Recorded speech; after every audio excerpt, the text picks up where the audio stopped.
کیا کیا کہوں تجھے، لیکن رضا نے ختم سخن اس پہ کر دیا، خالق کا بندہ خلق کا آقا کہوں تجھے۔ اب یہاں مجھے ان لوگوں کی خبر لینی چاہیے جو اپنے آپ کو رسول کے برابر سمجھتے ہیں۔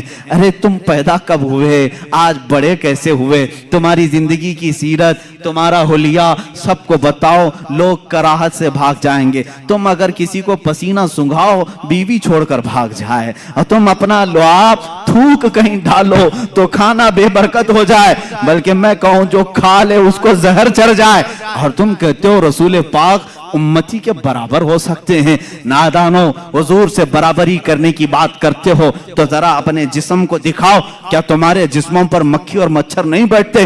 مچھر دانی لگاتے ہو پھر بھی گھس کر آتے ہیں اور کاٹتے بھی ہیں، اور تم جس میں ناز رسول کی برابری کی بات کرتے ہو۔ رسول کریم صلی اللہ تعالی علیہ وسلم کے ہر عضو کو کمال تک اللہ نے پہنچایا ہے، تم تو پورے جسم ناز کی بات تو چھوڑو، میرے آقا کے ناخن پاک کے کٹے ہوئے ایک ٹکڑے کی برابری پوری امت نہیں کر سکتی۔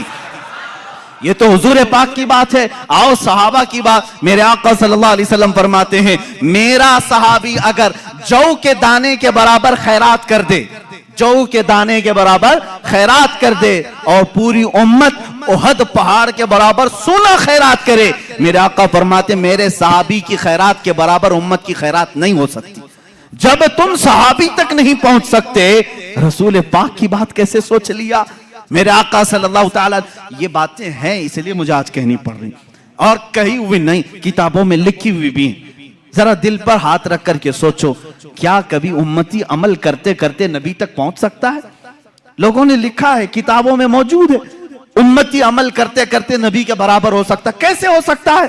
حضرت عثمان غنی رضی اللہ تعالیٰ عنہ کا زمانہ ہے، منبر پر 3 ہی زینے تھے، حضور صلی اللہ تعالیٰ علیہ وسلم تیسرے زینے پر تھے، اور صدیق اکبر کے زمانے میں دوسرے زینے پر وہ کھڑے ہو کر خطبہ دیتے، حضرت عمر کے زمانے میں پہلے زینے پر خطبہ دینے لگے، اب حضرت عثمان کا زمانہ ہے، اب کہاں اتریں گے تو ختم ہو گئے، وہ پھر تیسرے زینے پر چڑھ گئے، کہاں پر؟